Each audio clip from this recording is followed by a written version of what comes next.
ಅನಾಮತ್ ಈಗ ಚನ್ನಪಟ್ಟಣ ಕರ್ಕೊಂಬನ್ನಿ, ಅವ್ನು ವಾಪಸ್ ಹೋದ್ರೆ ಸರಿ. ಅವ್ರ ಅಪ್ಪನ್ ಕೊಟ್ಟಿದ್ರೆ ಬರು ಕೇಳಿ. ಈಗ ಚನ್ನಪಟ್ಟಣ ಟೌನ್ ಒಳಗಡೆ ಬರು ಕೇಳಿ. ಗಂಡಸ್ತಾನ ಇಲ್ದೇನೆ ಅಲ್ಲೇ ಓಡಾಗವನೆ ನಾಮರ್ದಂತರ ಗಂಡಸ್ತಾನ ಇದ್ರೆ ಇಲ್ಲಿ ಬರು ಕೇಳಿ. ಆ ಬೆರ್ಕೆ ನನ್ನ ಮಗನಿಗೆ ನಾವು ಚಾಮರಾಜಪೇಟೆಲ್ ಹೋಗಿ ಇದ್ರ ಜೋಳಿಗೆ ಹಾಕೊಂಡು ಕ್ಯಾನ್ವಾಸ್ ಮಾಡ್ದ ಫಸ್ಟ್ ಎಲೆಕ್ಷನ್ ಅಲ್ಲಿ. ಕಣ್ಣ ಮೇಕ್ ಬಿಟ್ಕೊಂಡು ನಿಂತಿದ್ದ ಕುಳ್ಳು ಮಿಂಡ್ರಿ ನನ್ನ ಮಗ. ಆ ಮಿಂಡ್ರಿ ನನ್ನ ಮಗನ್ ಚನ್ನಪಟ್ಟಣಕ್ಕೆ ಬರಕ್ ಹೇಳ್ರಿ, ರೈತರ ಹತ್ರ ಅವ್ನ್ ಮೀಟರ್ ಇದ್ರು ತೋರ್ಸ್ಲಿ. ಅಲ್ಲೆಲ್ಲೋ ನಿಂತ್ಕೊಂಡು ನ್ಯಾಷನಲ್ ಟ್ರಾವೆಲ್ಸ್ ಡೂಪ್ಲಿಕೇಟ್ ನಂಬರ್ ಅಲ್ಲಿ ಗಾಡಿ ಓಡಿಸ್ ಬಡ್ಡಿ ಮಗ.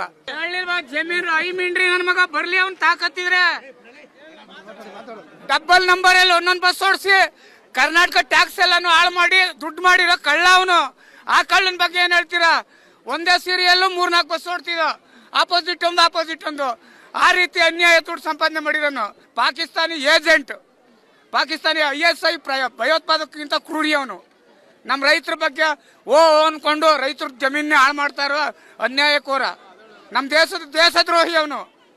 ನಮ್ಮ ರೈತರದ್ದು ಒಕ್ಕಬಾಡು ಹುಟ್ಟಾಕಿ ಅದಾಲತ್ ಮಾಡಿ ರೈತರ ಜಮೀನು ಹಾಳು ಮಾಡ್ತಾ ಇರೋ ಕ್ರೂರಿ. ಟಿಪ್ಪು ಸುಲ್ತಾನ್ಗಿಂತ ದೊಡ್ಡ ಕ್ರೂರಿ ಅವನು. ಯಾರು ಸಾಲ ಮನ್ನಾ ಮಾಡಿದ್ರು ಸುಮ್ಮನೆ